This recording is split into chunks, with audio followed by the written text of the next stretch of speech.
Discover the hidden Israelite ancestry of some of the most powerful nations on earth. Watch as Scripture unveils the terrifying future of America and Great Britain as revealed through the sabbatical and Jubilee years. Discover the identity of Assyria and its role in this final Jubilee cycle. Learn of the pending judgments that are to be soon poured out as a result of transgressing the sabbatical years. Sighted Moon.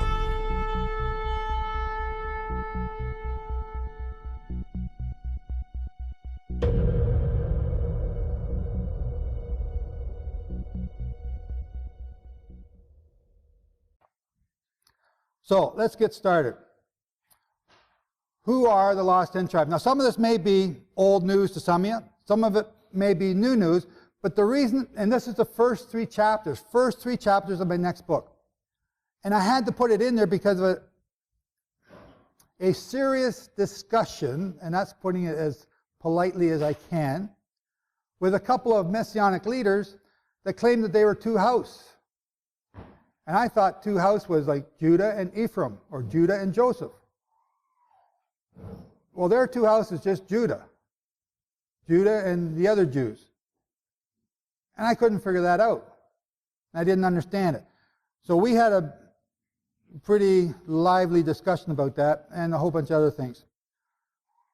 So after that, the stuff that I assumed everyone understood, I had to go back and demonstrate and prove it so that they can understand it. Like I said, I have to prove it so that you can't you can't get your butt off the wall once I've nailed it to the wall. So we're going to answer these questions, where they went and what they are called today. One of the great questions everyone asks is, we know that Gog is Russia and Magog is Russia or China, whichever one you want to pick. And they're mentioned in the Bible. But they're not the greatest nation on earth. The United States is. Britain is. And where are they? So right away the horns go up. He's talking about British Israelism and the Worldwide Church of God and Armstrong Evans because he come out of the Worldwide Church of God. Okay. Have you ever checked it out? So someone's branded it and made it ugly looking. See, because I was also told that this book is bad for you and it's going to teach you bad things. Don't ever look at it. And if I'd believed that, I'd have never opened it.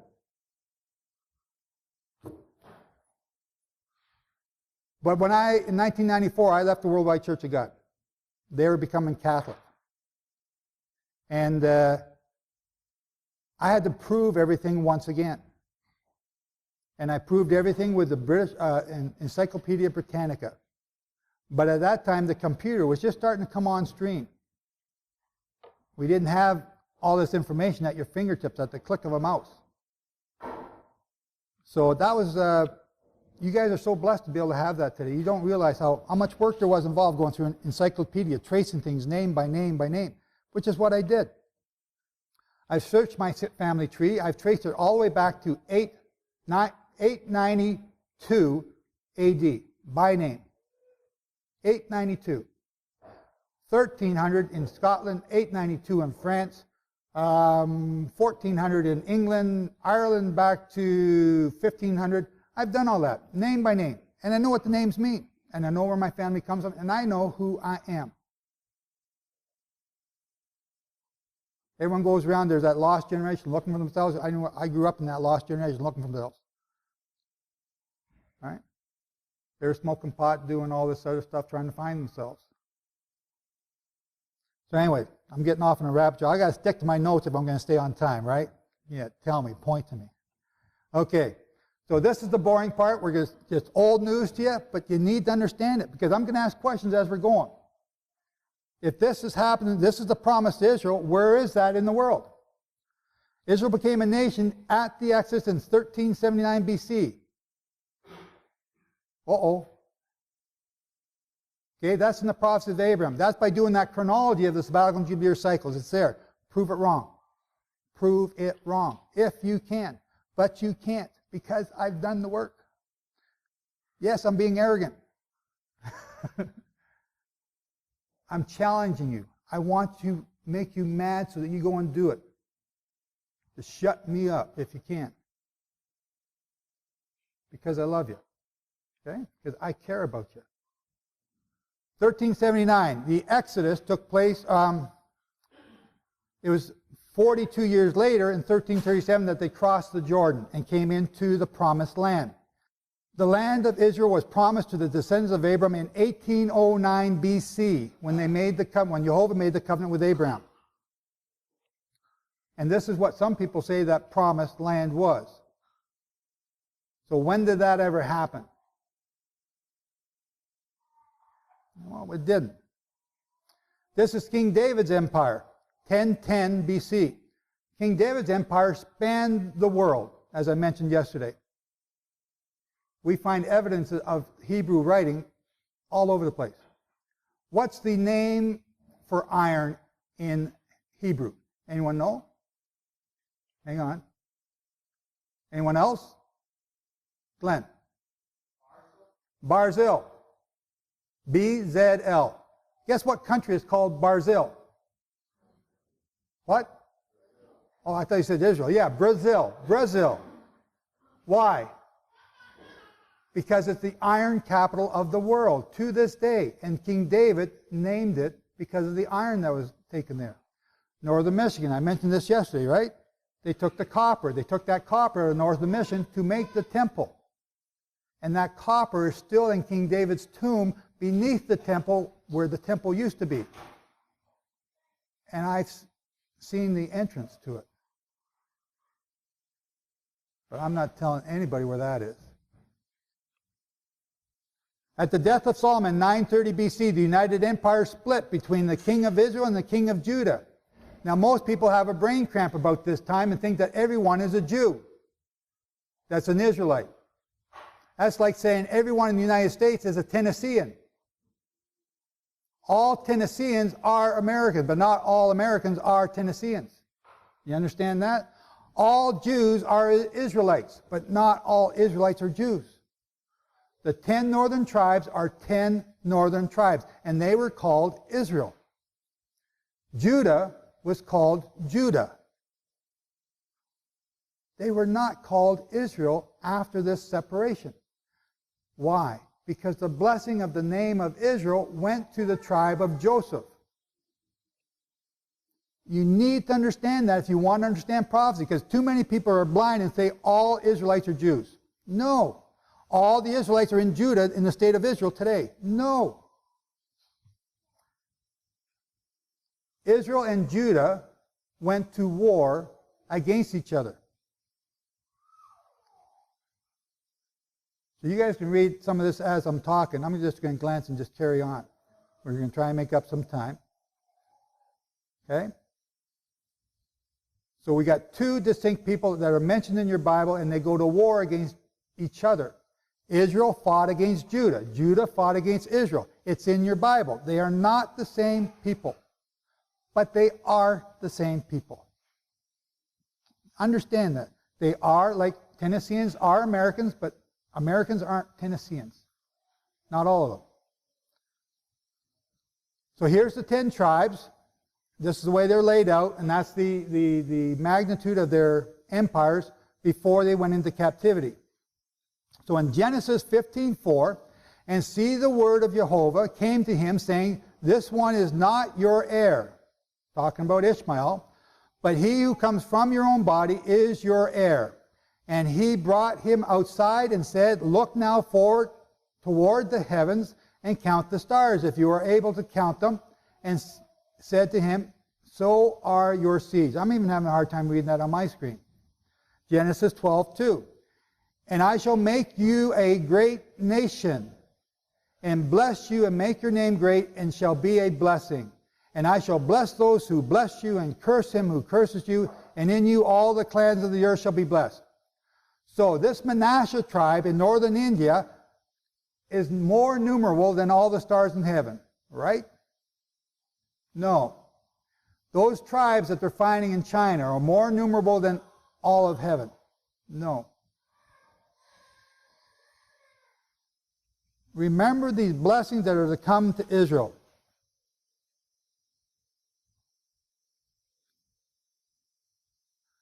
In Genesis 15, verse 16, then in the fourth generation they shall return here, for the crookedness of the Amorites is not yet complete. What does that mean? Everyone looks at that and says that's the fourth generation from Abraham, and that's when they come back out of the Exodus to the Promised Land. Yes, sort of, kind of. Remember the date I said for Abraham? Abraham was born in 1948, after the creation of Adam. So the creation of Adam starts with the year 1 on the far side. That's the first Jubilee cycle, which is 49 years. And then you count by 49 each one. So the first millennial day is 20 Jubilee cycles. 20 times 49. So a millennial day, Steve, you were asking me about this last night, and then we got sidetracked. A millennial day is 980 years. Uh-oh. They've rounded it up, folks. The second millennial day is 1960. The third millennial day is 2940. When was Abraham born? 1948. So he's at the beginning of the third millennial day. So now count 4 millennial days from there. So you count the orange as 1 because it's at the beginning, so you count all of it. The red one is 2. The fifth one, or the blue column is 3. And at the end of the fourth millennial day is the purple one. You see the date down there? 5880. 5880 matches our date of 2045. Now this is in the Prophecy of Abraham. It's there. I compare them back to forth so you can see both calendars together. 5880 is 2045. That means that right now we are in the year 5849. 5849. Where's 5849 in here? Right near the end of this fourth day from Abraham. Do you see that? If you don't see it, it's in the Prophecies of Abraham. We don't have any Prophecies of Abraham here to give away or sell. You can get them on my website and order them. But this is in that book. And that's why it's there, to show you that the fourth day from Abraham, the fourth millennial day, is right where we are now when we are about to go back to the land. But we're not going back the way many people are teaching you. And I'm going to show that to you this week. Genesis 17, verse 5. And no longer is your name called Abram, but your name shall be Abraham, because I shall make you a father of many nations. Not one, many nations. How many states of Israel are there? How many Israelite nations are there? 13 plus more. 13 is 13 tribes of Israel. And some of those Israelite tribes have developed other tribes. And we're going to show you that. And I shall establish my covenant. There's that covenant again. The covenant keeps coming up all through this teaching all week long. Between me and you and your seed after you in their generations for an everlasting covenant to be Elohim to you and your seed after you.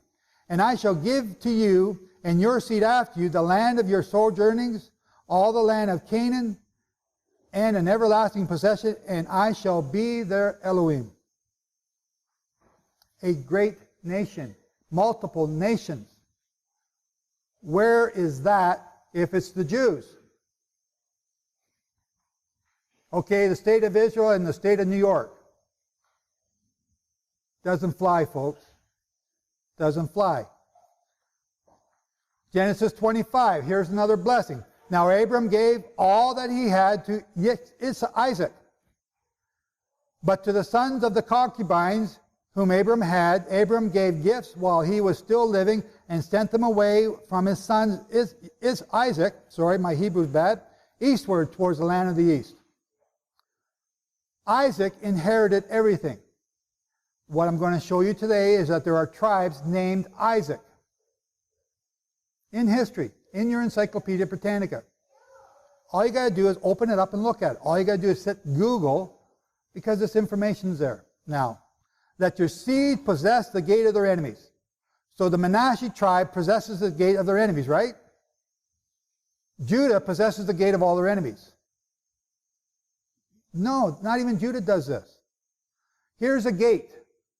This is called Gibraltar. A gate is a passageway from one side to another that is a narrow entrance way that is controlled by an army. Who controls Gibraltar? Britain. Who wants it? Spain. But Britain's not giving it up. Genesis 26, verse 3. Sojourn in this land, and I shall be with you and bless you, for I give all these lands to you and your seed. And I shall establish the oath. What is the oath? It's the covenant. What is the Feast of Weeks? It's the Feast of Oath. And because we broke that oath, we're going to pay a dear price. It comes up over and over and over. And I'm going to be a broken record to you, and you're going to be so sick and tired of me telling you this, but by the end you'll know, I hope. And I shall increase your seed like the stars of the heavens, and I shall give all these lands to your seed, and in your seed all the nations of the earth shall be blessed. So he's talking to Isaac now. Because Abram obeyed my voice. And remember what I said yesterday? Guarded my charge. Guarded my Sabbaths, my commands, my laws, and my Torah. When you guard something, you protect it. You don't let people trample all over it. Nobody comes to my house and does business on Shabbat. People try to sell me windows on Shabbat. Every Shabbat. So we don't answer the phone no more. Guard the Sabbath. Make it a part of your way of life. Genesis 26:60. And they blessed Rebekah and said to her, so Rebekah is now going to be Jacob's wife. Let our sister become the mother of thousands of 10,000s, and let your seed possess the gates of those who hate them. So there's that possession of the gates again. Interesting, it's come up again. Now here's something that I find that most people read over and don't quite get, but this is such an important clue to who you are. Genesis 25:22, and within her, this is Tamar. Within her, the children struggled together, and she said, if all is right, why am I this way? So she went and asked Jehovah, and Jehovah said to her, 2 nations are within your womb. 2 nations. Who's this? Tamar. 2 nations are within your womb. And 2 peoples shall be separated from your body. And one people shall be stronger than the other, and the older shall serve the younger. This is Tamar. What's going on here? Is it? Good. I'm glad you're paying attention. That was a test. Thank you, Rebekah. And the first came out red all over like a hairy garment, so they called his name Esau. I've actually got the wrong slide up here. And afterward, his brother came out. That's the right slide. So his name was called Jacob. And you all know the story. Esau comes in looking for he's starving after going hunting, and he wants food. And Jacob, being the good Jew boy that he is, sells it to him. Jacob wasn't Jewish, folks. There were no Jews alive at this time. So stop the bigotry and the anti-Semitic statements that come out of people's mouths. Correct them. That's not right. Jacob wasn't Jewish. But you know this story. So he sells it. He sold his birthright for that. Now notice also that Esau was a hunter. Because that's another clue. Jeremiah says, I will send you fishers to fish you out. Yeshua says, I'll make you fishers of men. But Jeremiah also says, afterwards, I'm going to send hunters to hunt you out of the clefts and rocks that you're hiding in. Who's he talking about? He's talking about Esau. That's why I talked about the Muslim thing today. They're coming. And they're going to hunt you out of the rocks and caves that you're hiding in. So now Jacob does a little double cross on his old man, and he fools him to get the birthright blessing. But the birthright blessing was already given to Rebekah, so he didn't have to do this, but he did. So here we have the blessings, 27, Genesis 27. Let people serve you, and nations bow down to you. Be master over your brothers. So who's his brother? Esau. And your mother's son bow down to you. Cursed be those who cursing you, and blessed be those blessing you. The birthright belonging naturally to the firstborn son. To attain this blessing from his father, Jacob resorted to tricking the blind-aged Isaac into believing he was Esau. So we know that. But Esau also gets a blessing. Genesis 27:37. Isaac answered Esau, see, I have made him your master, and all his brothers I have given to him as servants, and I have sustained him with grain and wine. And what then shall I do for you, my son? Isaac talking to Esau. Now listen carefully.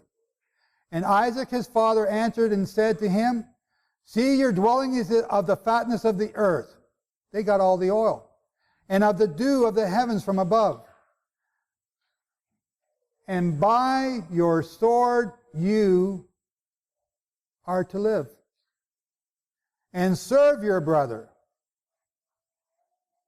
And it shall be when you grow restless.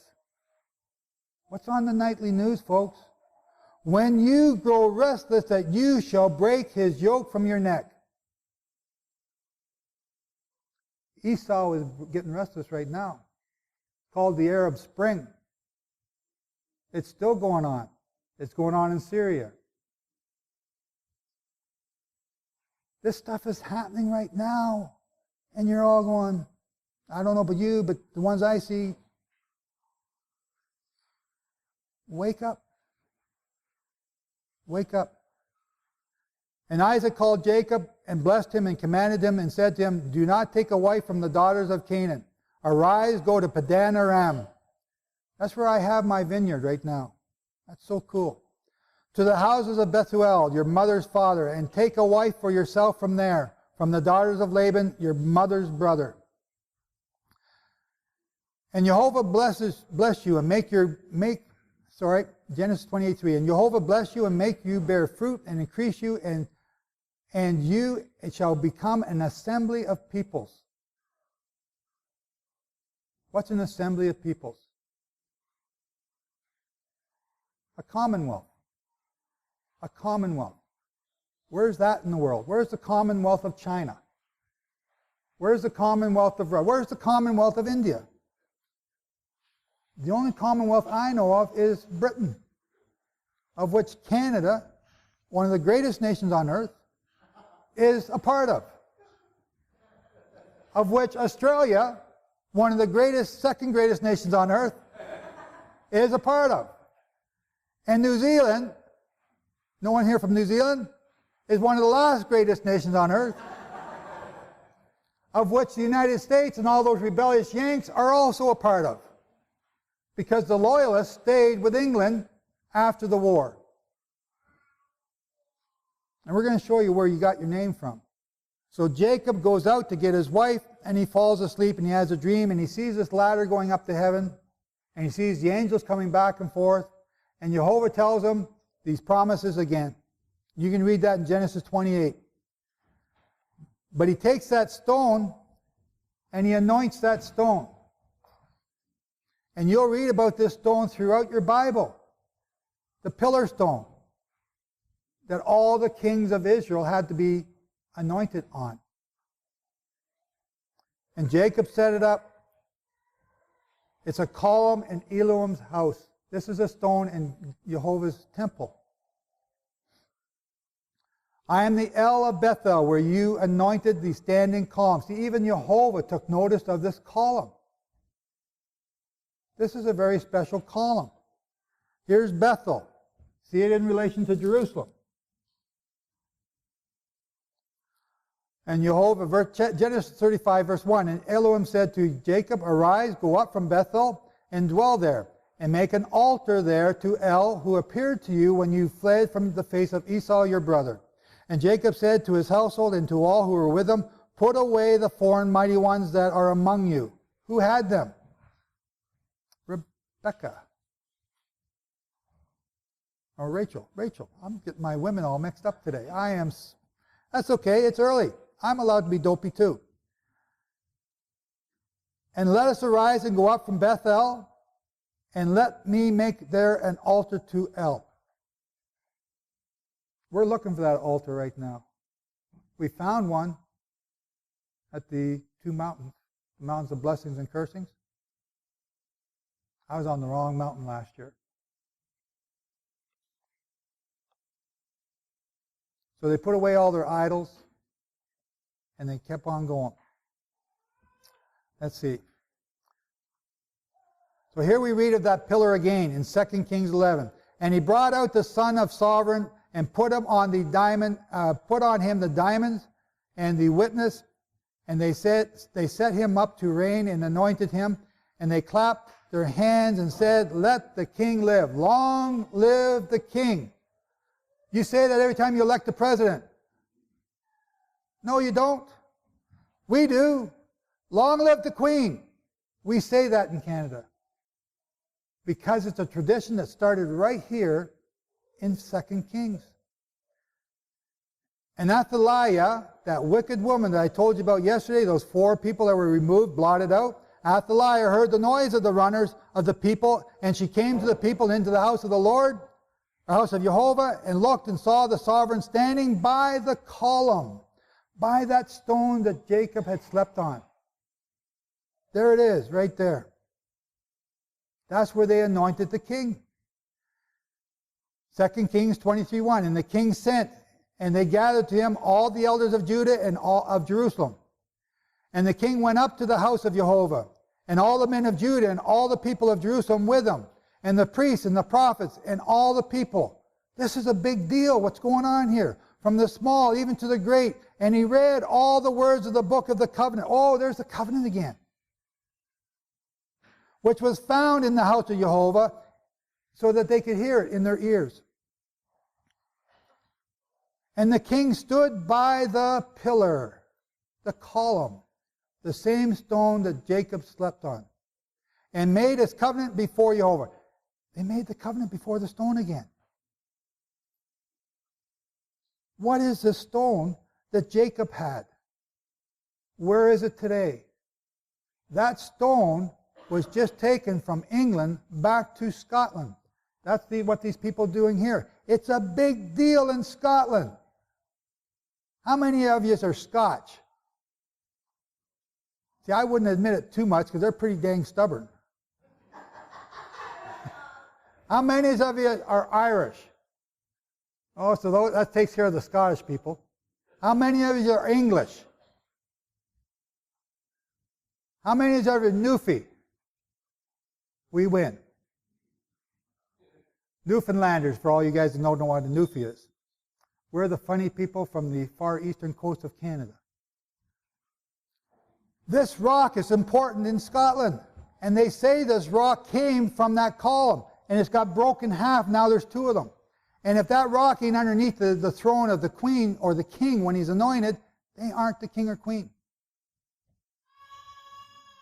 There it is.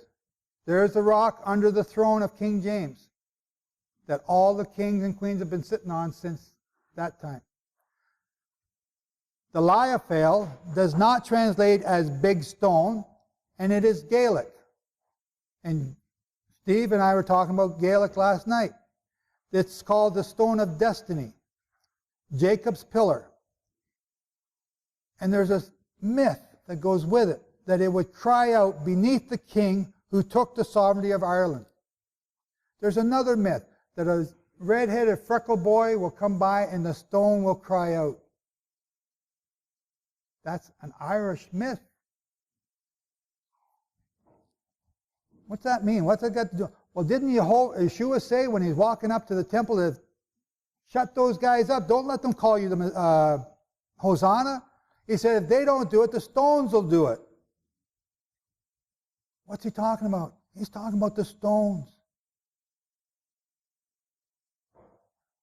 Here's Her Majesty, Queen Elizabeth, and you can call her Her Majesty too, because this is your queen, the line of King David. You don't believe me yet? I'm not even started. I got off on a little rabbit trail when I was doing my notes, and I just had to keep going here. Here's a memorial. This is in Ireland, where they first brought the stone.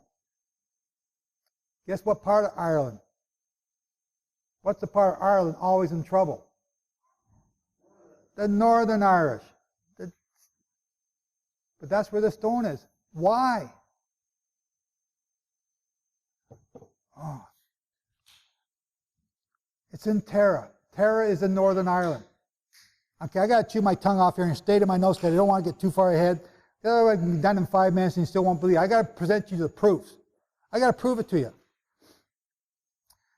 Genesis 35, verse 10. And Elam said to him, your name is Jacob. Your name is no longer called Jacob, but Israel. Israel is your name. So he called his name Israel. And this is where we get the name Israel to this day. And you all know this is old news. But Jacob had 12 sons. Under Leah, he had Reuben, Levi, Judah, Simeon, Issachar, Zebulun, and Daniel. And the numbers there are the order they were born in. Okay? With Zilpah, he had Gad and Asher. With Rachel, he had Joseph and Benjamin. With Bilhah, he had Dan and Naphtali. And these are 12 tribes. And these 4 women are different, and they got different genes, and that's why the children there look a little bit different, but also look the same. I like looking at a garden that has lots of different flowers instead of all one bunch. But one bunch is also beautiful too. And that's what Jehovah is doing. He's mixing up his children to look beautiful in all different shapes and sizes. 1 Chronicles 5:1. As for the sons of Reuben, okay, so you know the story of Reuben. He profaned his father's bed. Who are the Reubenites? They're the French. Why are they French? Because they're Reubenites. What is the thing about Reuben? He has this hormone that wants to get into bed with his stepmom. But his stepmom is a lot younger. So he's about the same age as Reuben. Now we call that the French romantic thing. Everything French is romantic. Je parle français, je suis romantique aussi, no? No. That's a trait. It's a national trait. So because of that, Reuben lost a birthright. So the name of Israel never went to Reuben. And you see that in Reuben today. Reuben is unstable as water. That's his symbol. We're going to get to that a little bit later. He's unstable as water. What happened during the 1800s?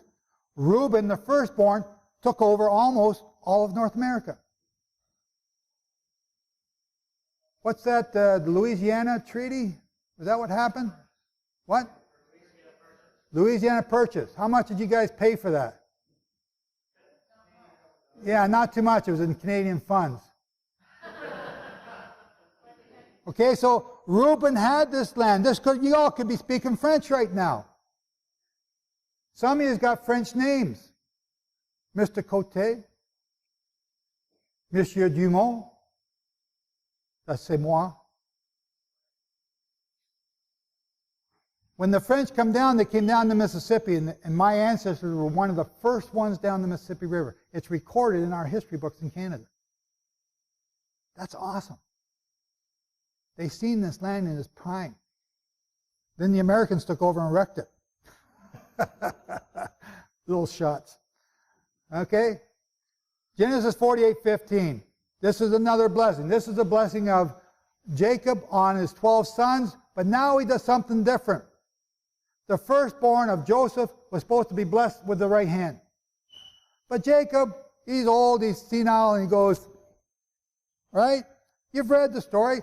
But this is very significant because it's also prophetic, but Jacob did it on purpose. the younger one is going to be greater than the older one. And the younger one is going to get the blessing, but the older one is also going to get the blessing. Read this. What's he talking about? Who's he talking about? You, the American people, came out of Britain, the older one. You came out of us, and you are greater than us. And you are us. And I say us as the British, Canada, Australia, New Zealand, South Africa. And we have people from, except New Zealand here today. Amazing. So this blessing is very significant.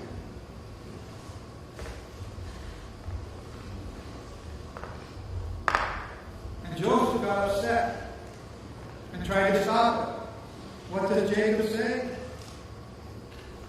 That Joseph thought it was evil. Jacob says in the next verse, but his father refused and said, I know, my son, I know. He also becomes a people, and he also is great. And yet his younger brother is greater than he, and his seed has become the completeness of nations. And he blessed him on that day, saying, in you Israel shall bless, saying, he will make you as Ephraim and as Manasseh. Thus he put Ephraim before Manasseh. What did he just do? He just passed the name of Israel on to Ephraim. The name Israel is not the state of Israel. It's not Jewish. It's Ephraim. Do you get that? Do you understand that? Do you see the thing? Because they've named the state of Israel, but they've robbed you of your name and confused you and all this stuff that everyone's trying to tell you about. That's confusing. Keep it simple. Go back. It's very simple. Follow the line. One step at a time. Lego blocks. Right? Remember I told you how to count to 7? Get your 7-year-old kid to show you. Lego blocks, one on top of the other. While the spirit of prophecy was still upon Jacob, he called all his sons together to tell them what their posterity should become, when? In the last days. Today.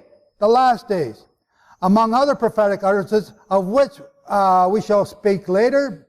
This is me talking. I thought I was reading the scripture. Was the following concerning Judah and the scepter. The scepter shall not depart from Judah. So we're going to cover that more now. Nor a lawgiver from between his feet. So now Judah goes around telling me in Israel, you got to obey me because I'm Judah, the lawgiver. But I'm not keeping Torah exactly the way it says, but I got authority to change that. And they use this verse. Okay, I'm going off in a rapture. I'll stop right now. That's not right. You keep the Torah the way it says to keep it. Don't let any man tell you to change it and do it some other way. Not me, not your father, not your brother, no one. It says how to keep the Torah, and all you got to do is read it. It's simple. And Jacob called his sons and said, gather together so that I declare to you what shall befall you in the last days. Gather together and hear, you sons of Jacob, and listen to Israel your father. Now, we're going to be talking, I'm not sure where I'm going yet, but we're going to be talking about some heraldry later today, and I want you to pay attention to these symbols. Reuben, you are my firstborn, my power, and the beginning of my... So imagine you talking to your own son. And the beginning of my strength, the excellency. So this is what the French do. We think we're pretty good. We should have power because we're French. In Quebec, we have French laws, so you can't speak English or any other language in the province of Quebec. Why? Because we're French, and we're the best, and we're the French. That's what the French, I love the French, that's my ancestry. The excellency of exaltation and the excellency of power. And this is a symbol for Reuben. In Messianic circles too. Reuben's two symbols are man and water. The primary symbols. Boiling like water. So this is what Jacob's now saying to him. Boiling like water, you do not excel because you went up to your father's bed, then you defiled it. He went up to my couch. What does boiling like water? What's that unstable mean?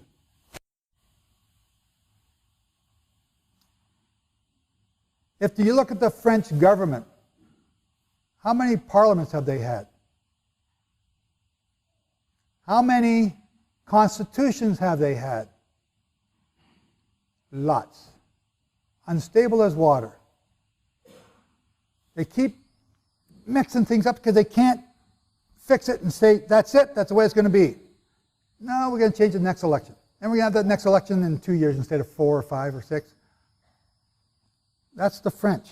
So, here's the next one. Simeon and Levi are brothers. Their weapons are implements of violence.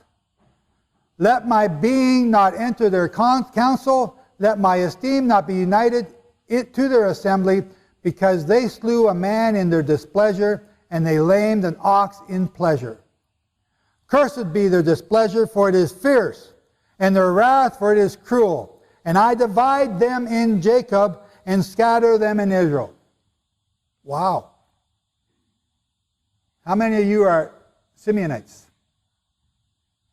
No volunteers. How many of you are Levites? Oh man. Okay, let me ask you this. How many of you know your family crest? Get one? Oh, we got a few hands. Okay. How many of you have in that family crest from Scotland, Ireland, England, a sword on it? Oh, there's a Levite. There's a Simeonite back there. This is you, brother. Man, I wish I hadn't put my hand up.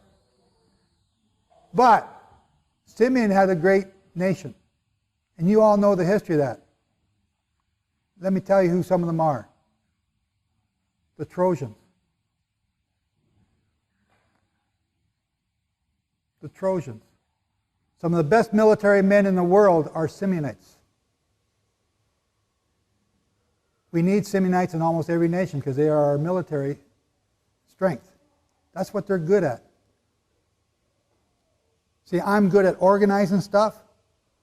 That's what I do at work, to bring things. I'm not good at doing everything individually. I bring lots of people in that they can do it. We have our talents, and these are God-given talents that we've inherited. Simeon is military. Levi is military. Why? Because they slew Shechem. Remember that story? This is where this comes from. But they did it because he raped their sister. So it's kind of like a righteous justice. Simeon, Levi, here's their secondary symbol. How many of you guys that didn't put up your hand have this symbol in your family crest? A castle. No?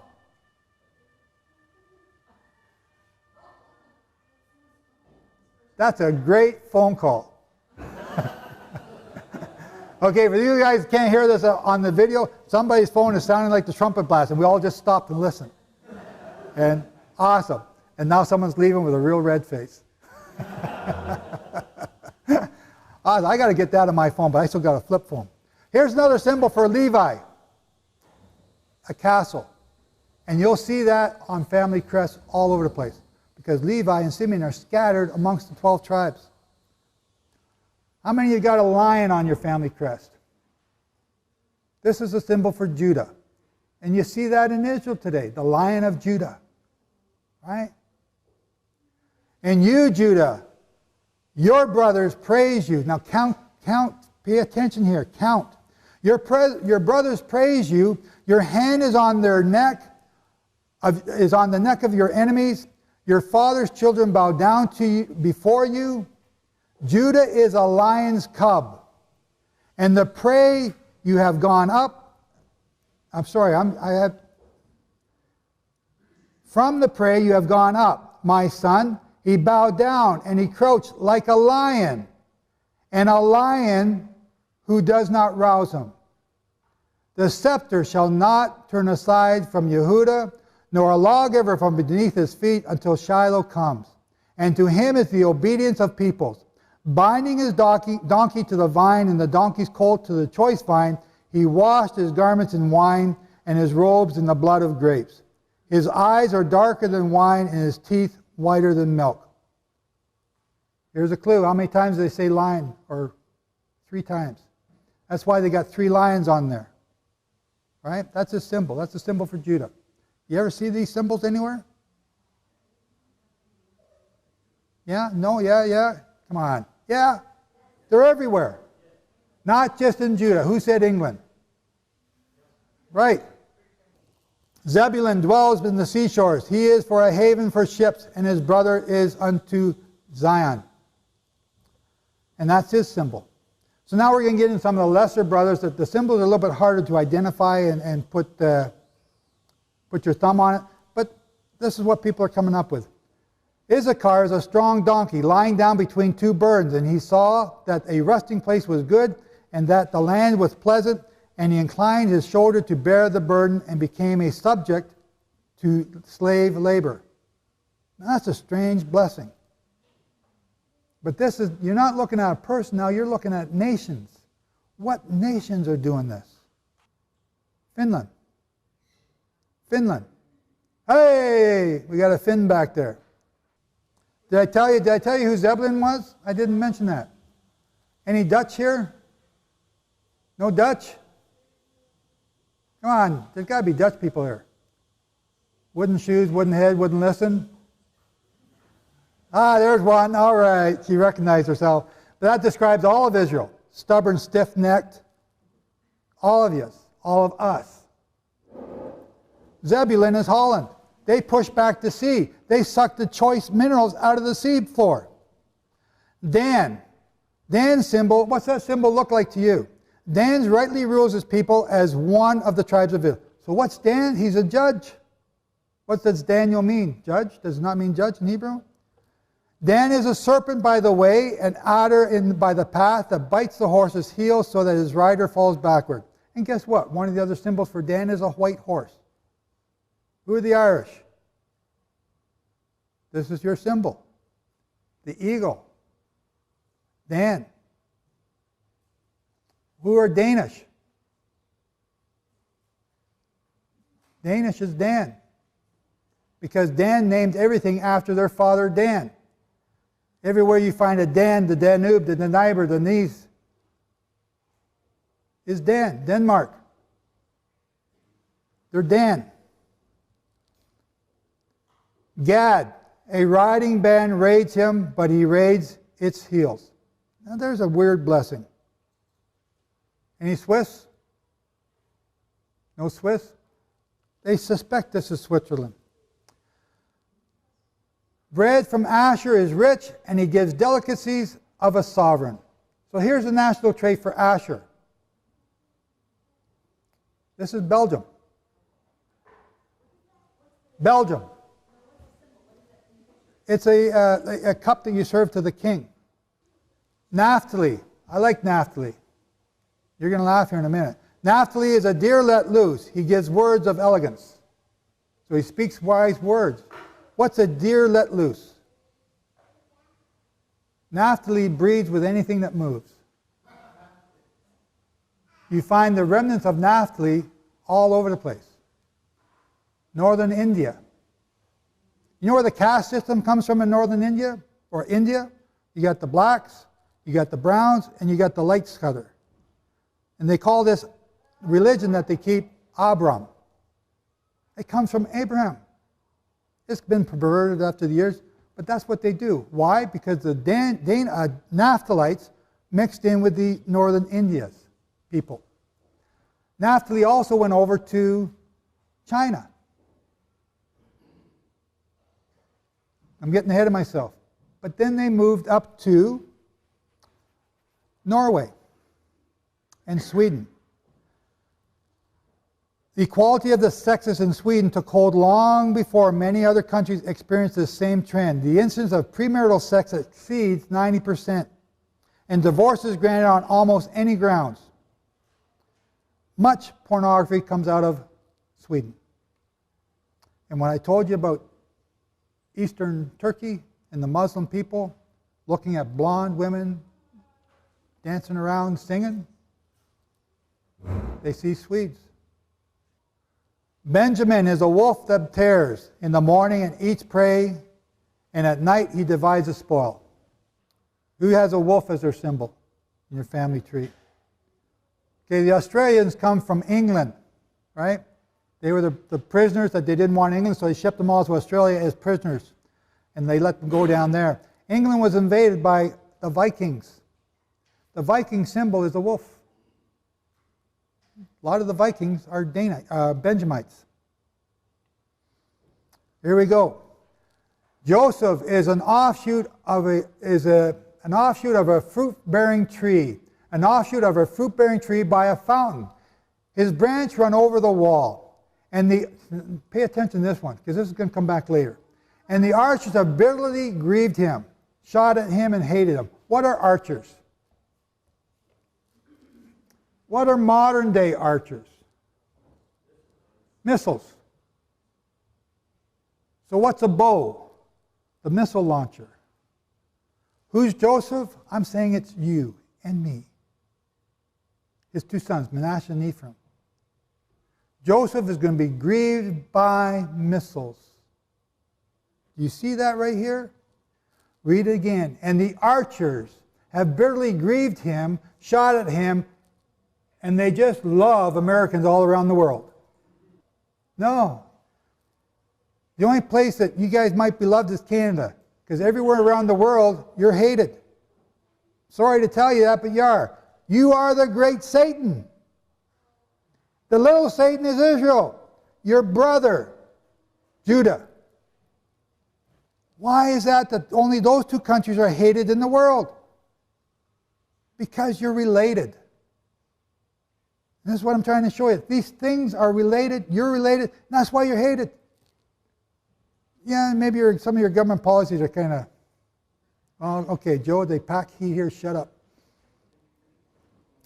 Verse 24, but his bow remained in strength, and the arms of his hands were made strong by the hands of the mighty one of Jacob. And there is the shepherd, the stone of Israel. From El of your father who helps you, and by the Almighty who blesses you, and blesses you of the heavens above, blessings of the deep that lies beneath, blessings of the beast and of the womb, of the breast and of the womb. The blessings of your father have excelled the blessings of my ancestors, up to the limit of their everlasting hills. They are on the head of Joseph, and on the crown of the head of him who is separated from his brothers.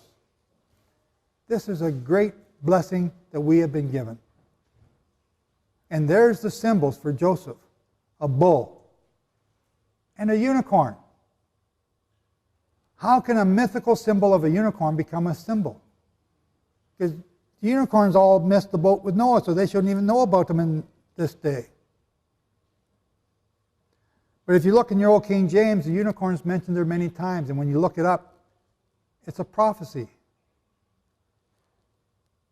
Where do you see the unicorn today in your family crest? Standing on one side of the shield of England. On the other side of the shield of England is the lion. Now notice something about, well, we'll get that in a minute. I'm jumping ahead, but just pay attention. But there's also the bull. What's the nickname for England?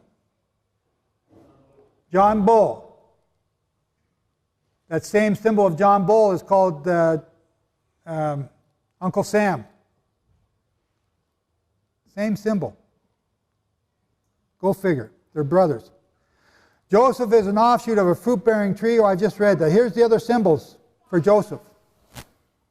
You recognize those symbols? See, I've got sheaves of wheat in my family. This is Manasseh. The arrows, where do you guys see the arrows? I don't know, we're in the States. Yeah, James doesn't know, he wouldn't know that symbol.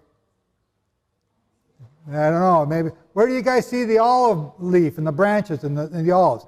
13 olives, 13 leaves, 13 arrows. It's your crest. Here's the symbol for another symbol for Levi. Do you have that in your family crest?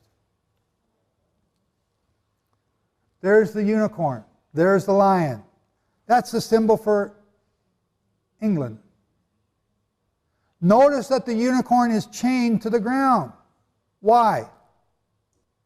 Because the unicorn went into captivity and never come back. The unicorn represents Israel. The lion represents Judah, and the crown is on the lion. There is no crown on the unicorn. These are symbols that you see every day when you go out and look, and you don't have to look very far. They're part of your family tree. This is heraldry. Heraldry is the most regulated regulated. I can't think of the other word. You can't just pick your own symbols. You got to have them passed down to you. And then if you want a different one, it's added in specifically. Notice the crest in the middle. Remember the 3 lions? There's 3 lions there in the 2 diagonal corners. And then there's another lion standing up. Who has that symbol of the lion standing up, the red lion standing up? That's Scotland. I thought we had some Scots here. Oh, that's me. You forgot who you were. Look at your symbol there, the red lion. The 3 lions is the royal line, Judah, England. But they also got the harp. Where'd the harp come from? King David. What nation has a harp? Ireland. That's their national flag. King David came to Ireland. What? I thought they were just a little bunch of people, never got off the map, never moved out to Israel. No, he had an empire that circumnavigated the world. He came to Ireland. He visited Ireland. They loved him. They made the harp their symbol after him. And there's so much more to that. See the red poppy down here? What's that a symbol of? What's the national symbol for the state of Israel? What's the national flower? You name your daughters after it. And I can't think of it off the top of my head. I just forgot it.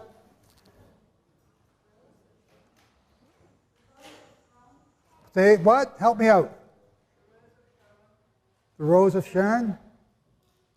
Yeah, I think that's it. I got it in my notes. We'll see if I come across it. We got 13 bars.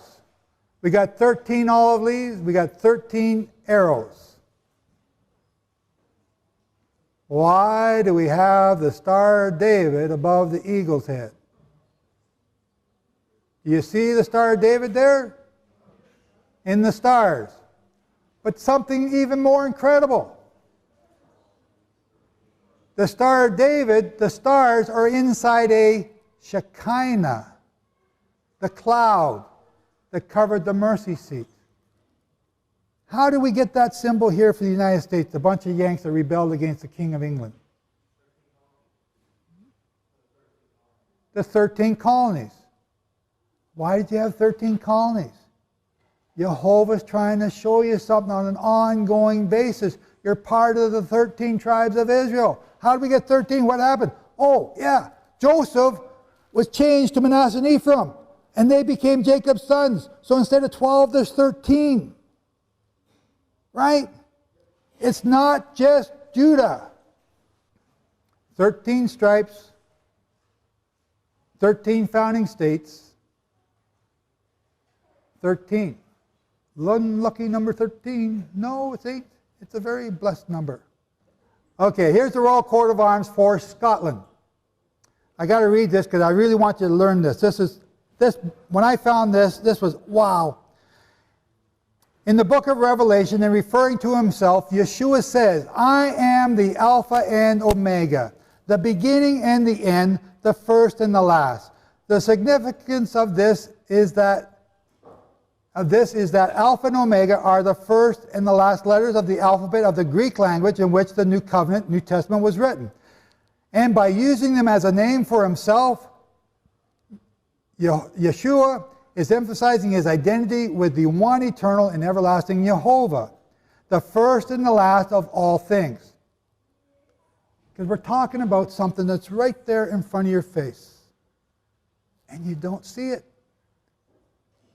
I'm jumping up and down because this is so cool, and you don't see it. These two letters in the Hebrew alphabet are the Aleph and the Tav. Okay, you know that. You guys are all pretty good at Hebrew. I'm not.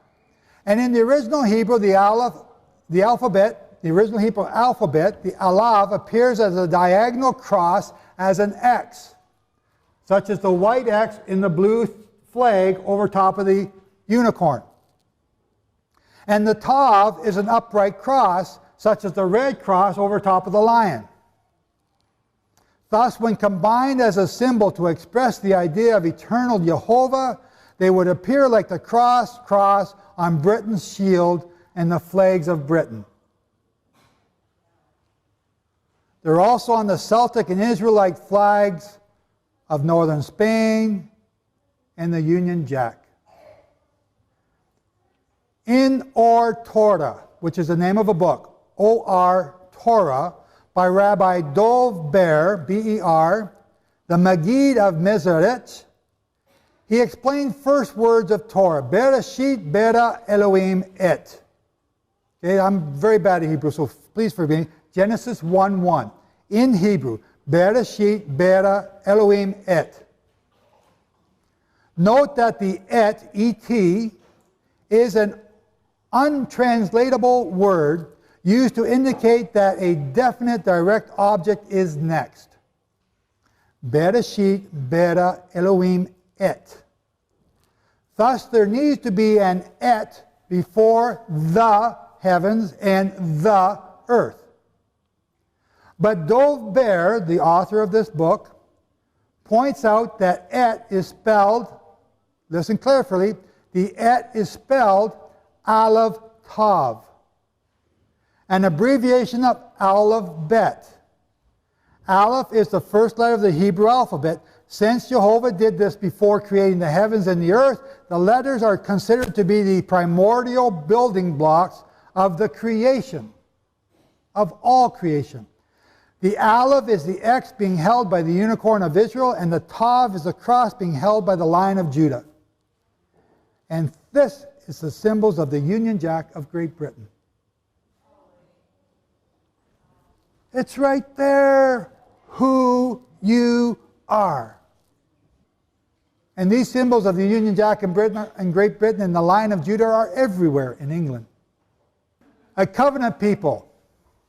In Isaiah 49, a prophecy for the end times, Jehovah God said, "Listen to me, you islands." Hold it. Listen to me, you islands. Who's he talking about? He's talking about the land of Israel. Hear this, you distant nations. Who's he talking to? Israel. Isaiah 49:1. This is a message to the scattered nations of the northern kingdom of Israel. Jehovah is saying to them, in the time of my favor I will answer you, and in the day of salvation I will help you. I will keep you and I will make you to be a covenant for the people. There's that covenant again. To restore the land and to reassign its desolate inheritances. Who said, whoa? Did you get that? The covenant of the people to restore the land. That's what you're being called to do.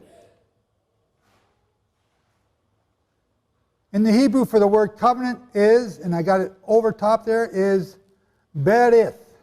In Judges 8:33 and 9:4, it is used as a proper name, Baal Berith. This means Baal of the covenant. The Hebrew for man is Ish.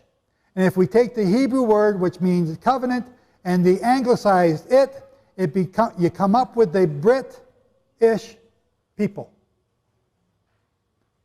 People of the covenant. Deny these things. You don't have to believe me. Many people don't want to believe. They call it British Israelism. It's not. That's just putting in a box so you don't have to look at it. Look at it. Prove these things wrong. British Israelism, what it actually is a saying that we are superior to everyone else. That is wrong. Remember what I said yesterday? If you are grafted in or native born, it makes no difference. You are an Israelite. But you're not better than everyone else, because he chose the least to make him into the greatest, to show how great he is. The least. Abraham was the least of all nations, not the greatest. The people of Wales call themselves, in ancient Welsh, Brith e Brithan, which means birth of Britain. This means the Covenanters of the land of the covenant. The earliest settlers in Wales and southern England were Simeoni, the descendants of the tribe of Simeon. Are you all aware that if you speak perfect Hebrew, or even if you speak poor Hebrew, you can go to Wales and speak Hebrew and not need an interpreter to speak Welsh? That's the same as speaking, well, Canadian and Texan. Actually, it's more like speaking British England, London, England, or one of the suburbs of London, that type of English, and your English, and I can't understand a word that they're saying, but it's English. Or the Bronx, or speaking Australian and South African, that we have people here, try and listen to them. They don't speak English, they speak Aussie. They're even sitting together. We need an interpreter to understand them. What it is, and I'm only kidding, what it is an accent. You know, if I want to speak French, I start to practice my French and English and put the accents wherever the French words would be, and after a while, je parle français, n'est pas très difficile. Yeah. So, it's the accents that makes the difference, where you put the emphasis, so you can speak Hebrew in Wales. And we have a list of words in Wales that match the words in Hebrew and mean the exact same thing. I got goosebumps again. Like, why are we not told this in school? Why is our history only stopped when it comes to the Celtic people? Because I traced my family tree by name to those dates, and then I traced them by tribe to the Celtic tribes. I went right back to when the Celtic tribes came to Britain. And I know where many of the Celtic tribes are. But there's a wall there. They don't want to tell you where the Celtic tribes come from, because the Celtic tribes come from the east. So let's stop this line. We're going to stop right here now, and we're going to continue down another thread. We're going to rethink our brains, and I want to show you something else. Because now we're going to go to Numbers. Numbers in your Bible. And the numbers in your Bible are going to show you things that you haven't seen before. Here's the Shekinah at the tabernacle in the wilderness. Here's the Shekinah on your national crest, your presidential seal. Right? It's right there. No, we can't see that. No, that don't count. That's that Israel, British Islam thing, or that Armstrong thing, right? No, we don't count that. Here's another picture of it. Numbers 10. Numbers 10, verse 13. Thus they departed the first time according to the command of Jehovah by the hand of Moses. And the banner. Do a word study on the word banner. Do another word study on the word ensign. How many military people are here? How many? What's a banner? What's your ensign? It's the crest of your platoon. It's the crest of whatever division you're in. Okay? What we're going to read here now in Numbers is the crest or the ensign or the banner or the flag, because it's all the same word, over each of the tribes. Thus they departed for the first time according to the command of Jehovah by the hand of Moses. And the banner of the camp of the children of Yehudah departed first according to their divisions. And so you know that they departed in a certain order. And we're going to speed this up a little bit because you know this. They departed in a certain order, but the first was Judah. No, you don't get it. Oh, I got to read it again. And the banner of the camp of the children of Israel of Jehovah departed first according to the divisions, and over their army was, no, I missed a verse. Skip wrong verse. Where did it go? Oh, there it is. And the banner of the camp, the first to go, was the children of Judah. What? No. Who's the first one back in the land? Judah. The lion. Oh, good. Light bulb's going on. Okay. You can read the rest of Numbers 10. The camp was set up in a specific order. Each camp had a banner. Each flag was representing the tribe. And the head of that tribe were the four symbols, the four leading tribes. Judah, Ephraim, Dan, Reuben. The four corners, the four stations around the camp, around the tabernacle. And what are those four symbols look like? The eagle, the lion, the bull, and the man. Guess what? Guess what? This is a cherub. You read about this in Ezekiel. This is what the cherub looks like. Why? Why? They're always associated with the holiness of Jehovah. When Adam sinned, cherubim were stationed at the entrance to the Garden of Eden to guard the way of the tree of life. They represented the righteous government. They represent the righteous government of Jehovah, and are the executors of Jehovah's righteousness and his holy judgment. The cherub are revealed in Ezekiel in chapters 1, 5 through 10 as four living creatures. Each one having four different faces: the face of a man, a lion, an ox, and an eagle. Now these aren't exactly pictured right, but this is the best picture I could get. So they're quite not quite in the right order. Now expand that out, and here's the camp of Israel. The camp of Israel was set up with the main or leading tribes as head banners, or the head flag, the leading heraldic. You know what? When I say heraldic, you know what I mean. Heraldry, the crest, the emblems. These are the main emblems for each tribe. Notice that they resemble the cherub. Here they are again. Now they're broken down because each tribe was a head of three tribes on each section, all around the tabernacle. And then you had the Levites around the tabernacle to protect that area so nobody walked in there. And anyone that walked in there, whether animal, beast, or child, was to be shot. Pretty severe.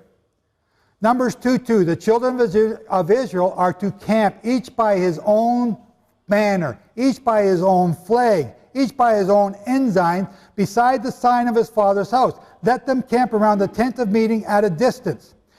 And on the east side, towards sunrise, those of the banner of the camp of Yehuda camp according to their divisions. And the leader of the children of Yehuda, Nashon, son, and his army with their registered ones, 74,000. So we can, there's a lot of things. But each camp is designed this way. And this is the way they were to move each time. And guess what? Their nations now are designed similar. Judah's in the east.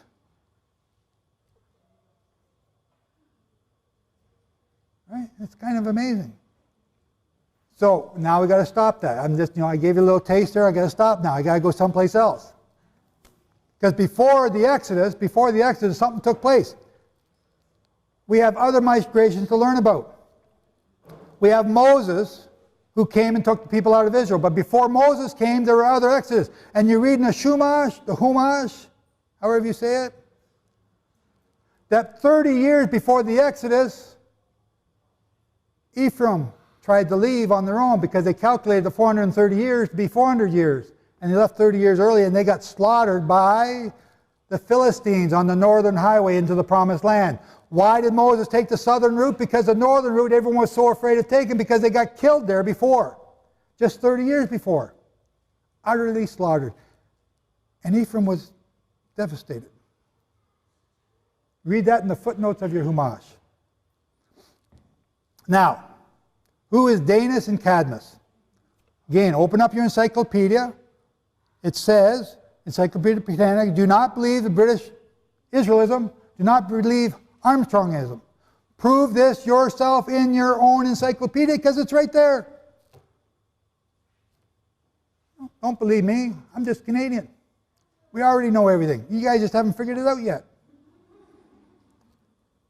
Now the Egyptians say that also after these events, what events is that? The plagues of Exodus. A great number of colonies were spread from Egypt, so I'm taking this right out of Encyclopedia Britannica. A great number of colonies were spread from Egypt all over the inhabited world. They say also that those who set forth with Danis, D-A-N, Danis, D-A-N-A-U-S, Danis, D-A-N, Dan,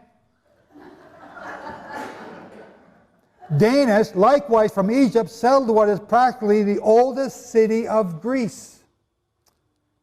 Argos, Toronto Argonauts, Argos. You've heard of Argos? Look up your ancient Greek history.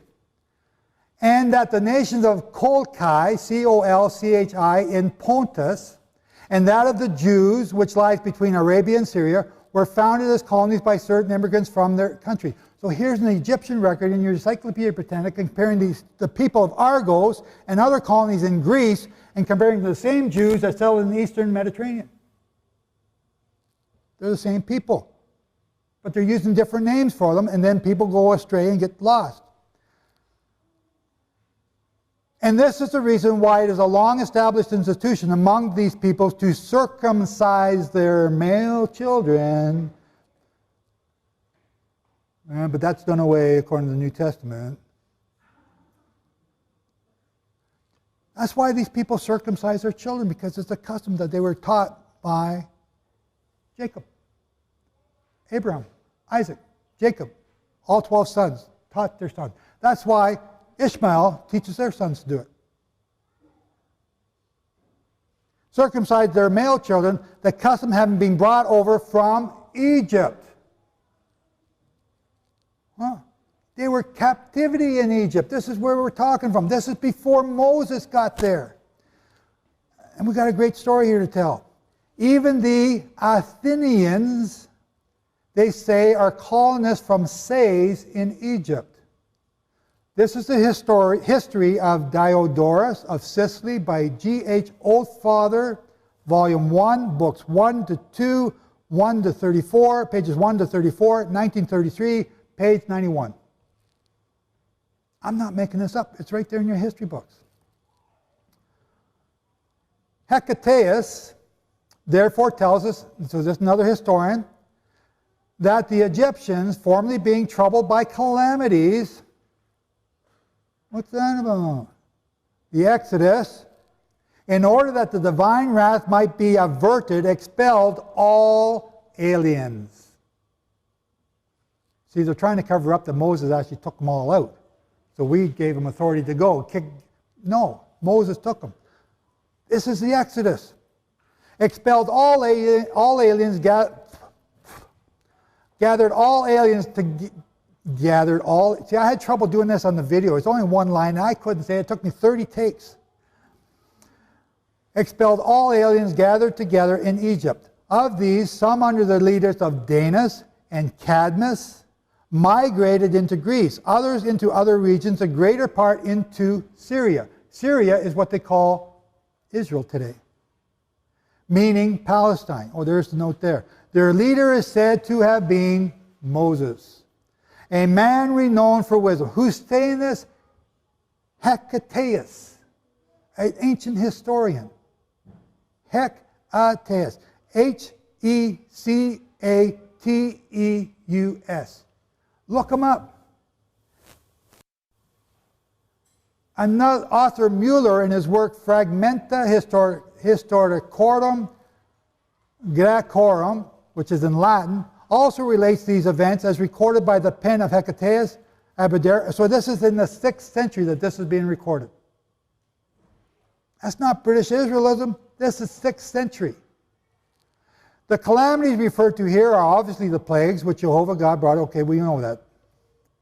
So here's what most people just skip right over.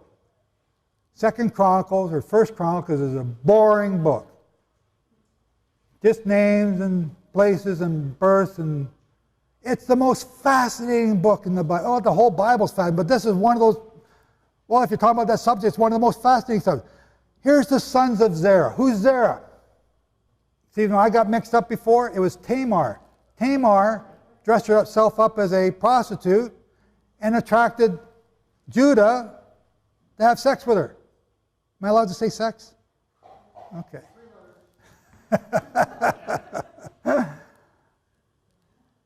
Because Judah did not give Tamar his sons after Tamar's husband died.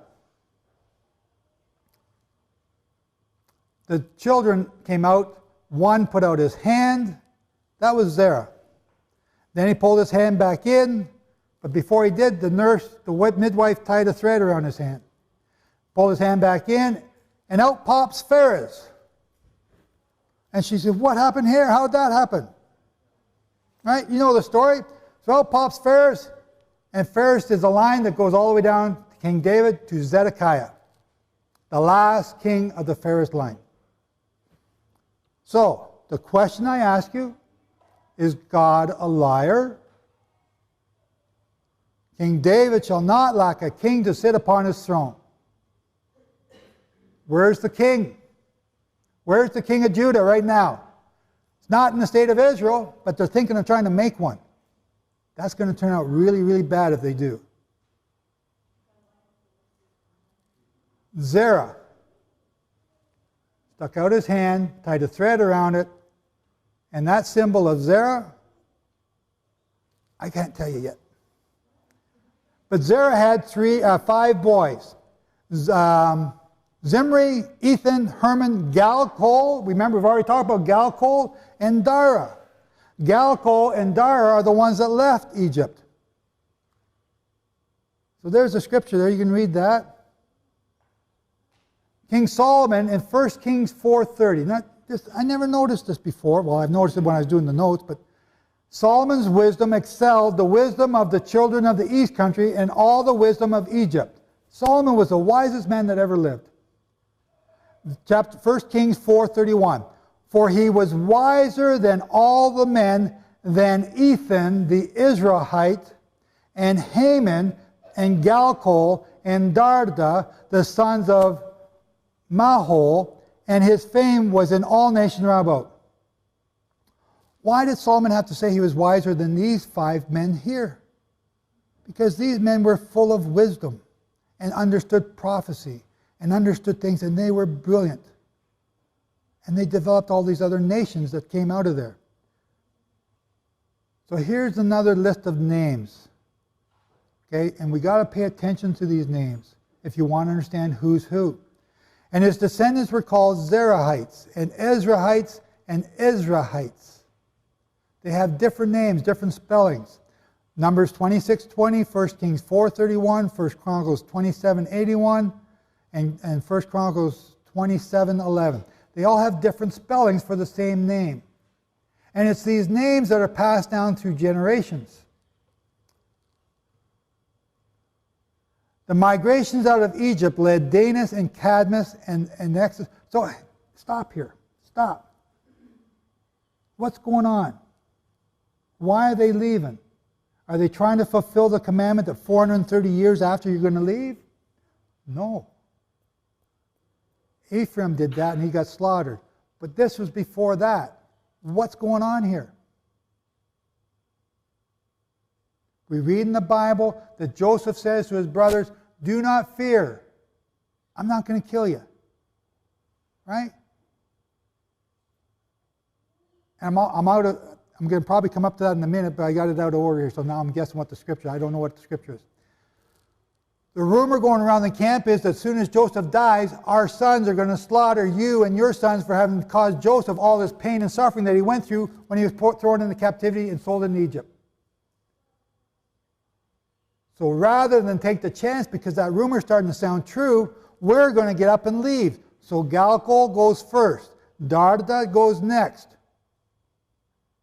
And then Joseph says, do not fear, for what you meant for evil, Jehovah meant for good. And that's the end of it. That's why it happened. And guess what? That history, according to the Sabbatical Jubilee chronology, fits the Encyclopedia Britannica history as to when these countries were first founded in Egypt. To the year. No fudging, no fixing, no adjusting. They got it right in the Encyclopedia Britannica, and it matches the Sabbatical and Jubilee cycles to a T. The migrations out of Egypt led by Danis and Cadmus and Exodus under Moses are not the only ones recorded. Another important Grecian colony was founded by Cecrops, who became the first legendary king of Attica. Cecrops, as we shall see, was an Israelite. And according to the Harmsworth Encyclopedia, not Joe Dumont, the Harmsworth Encyclopedia, C. Crops, Galcol of 1 Chronicles 2:6, and Chacol of 1 Kings 4:31, and his brother Darda, was the mythical founder of Athens and its first king. He was thought to have been the leader of a band of Hebrew colonists from Egypt. Whoa! The encyclopedia says that? It's right there. So these descendants are called Zarhites. Zarhites. Just like my descendants will be called Dumanites.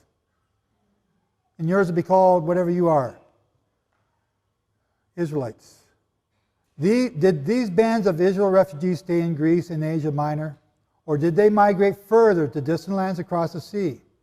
So now we're about to start to follow these names, because now that we know what they were called when they left Egypt, we can now follow them through history, because history records them. But the thing you just didn't know is what they were called. So we've got the Israelites over here and their symbols that we've already got. Now we're going to follow the Greek people. And then, I don't know if I'm going to come back and do the Israelite ones through Europe.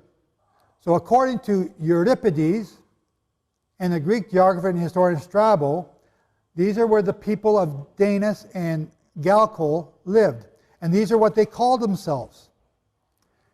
The Dani, the Peleosigiote, the Peleoponeas, I can't say these names, Argos, Argives, and Achaia. These are all Israelite tribes. And they're in Greece. Which brings up an interesting prophecy or comment in the New Testament. When I forget who said it, but we were talking about Yeshua, and he says he's going to go where you can't find me. And they're saying, where's he going? Is he going to go to the Greeks? Why didn't they say, is he going to go to the Babylonians? Because the Greeks were their brothers, and they knew it because they had letters from the Greeks, from Athens to Jerusalem. And Eli, remember Eli, the big fat guy in Judges? He wrote back to them and said, yeah, you are our brothers. They got this records. Why aren't we taught this? Danis, Darda, Dara, Dardanelles, Dardanelles. Where are the Dardanelles? Okay, I forgot. You guys are Americans. You don't know anything outside your borders. Canada's to the north. Mexico's to the south. Those are the ones you let in real quick. Canadians you keep out. This is Turkey. Here's the Dardanelles right there. Named after Darda, who founded Troy. Troy is, well, you've heard of the Battle of Troy. When they first left Egypt, they landed in Crete. And they founded all these cities in Crete that have Egyptian or Israelite names. But there's an explosion there. Something bad happened. We don't know exactly what it is. We suspect it might have something to do with the Exodus and the sky turning black for 3 days. Remember the darkness that was so thick? Well, there was a volcanic explosion down here that wiped out a lot of cities around the Aegean Sea. Because it says that Dardus came up to Dardanelle. This is the legend of Troad, with a crippled ship, a crippled fleet of ships because of some explosion. There's a volcano there that blew up. So here's the symbols from Troy. A serpent. This is a Trojan symbol, a serpent. It's a symbol of Dan. Darda is Dan. Troas. Now, these names that are being shown to you here are names of the descendants of the children. The legends that take place, and these become great legends, and we get great movies out of there. And I'm going to go a little bit faster now, because you guys kind of know the story of Troy and Helena. These are real people. These are Israelite people. And their morality happens. But this is stuff that you can search out and prove to yourself in your own encyclopedia. I love this movie. Because when I watch it, I knew who was who. And I knew who the names were and where they go. One of the names in this character, in this thing, is called Perez. Perez. P-A-R-I-S. I don't know where he went. Come on, yes you do. Yeah. This war took place in 1194, 1184 BC, and that lines up with the chronology perfectly. I don't have to fudge stuff here. It just all fits. Achilles, he got shot in the heel. That's where that legend comes from. He killed Hectus. Hectus was the next king of Troy. But this war that they lost in Troy, and all the kings, there were 50 sons of this king, 50 sons who were princes to be king. And they all scattered and became kings in different areas all around the Aegean Sea. But they had this fascination with a horse. Dan and the horse. You go to Ireland, they got white horses sculpted in the hills right now. That's why they took this horse inside, because it's a symbol of something that means something to them. So here comes another little boring stuff. It's family tree history, and it leads you down, who, what happened, who. And there's some great stuff in here, and I love history. I just love it. But we're almost out of time. So I'm going to go real quick and see where I'm going to end up. I'm trying to get to halfway. I'm not even halfway yet. But you follow the name by name, and each of the kings of Europe are found here. But what's going to get down to is a king in Rome, who is a king of the line of Judah, has a prophecy about this child that's about to be born, and the guy didn't like the prophecy, so he killed the prophet. But the child was said that when he's born, he's going to kill his mother and he's going to kill his father. That's pretty bad. When he was born, his mother died in childbirth. First part of the prophecy comes true. Later on, when he was practicing, his father showed him how to shoot a bow and arrow. He unfortunately killed his father with the arrow. That child was Brutus. Now, he's a descendant from the line of Judah. His name is Brutus. Brutus has so much history going for him, it's in your encyclopedia. But all these countries here are settled by kings of Judah from the Trojan line. Troy and the 50 kings are descendants from the line of Judah. We're still Judah right now. We haven't started talking about Zerah yet. Here's some of them. And this is the nicknames that became in Latin. Judah is also called Jupiter. Do we have a god called Jupiter somewhere in mythology? So some of your mythology that we hear has a basis of truth to it and gets perverted somewhere along the line. And that's why you should look at mythology and consider the facts and find out what's relevant and what's not and sort things out. Roma, guess who Roma is? Tamar. Well, I gave you the clue. I can't ask you questions, give you the answers. Roma is Tamar. So these are the nations right here. This is the boot of Italy. And if you search these names, this lineage is right there. From each generation, it's right there. You don't have to go far to find it. It's there. It's in our history books. Continuing down, here's another, so we're getting down to Silvis and Brito. And I'm trying to speed up, so there's so much history here. And Brutus, so now Geoffrey of Monmouth. Does anyone know who Geoffrey of Monmouth is? He's the 8th century historian in England. So this is 8th century history now. He records of Brutus coming to England. And Brutus picked up a bunch of Trojans in all these different countries along the way. And he comes to Paris, and he fights the French, and they drive him back out. And he comes back and he lands in this place called Ludinium, or Light, or Luz.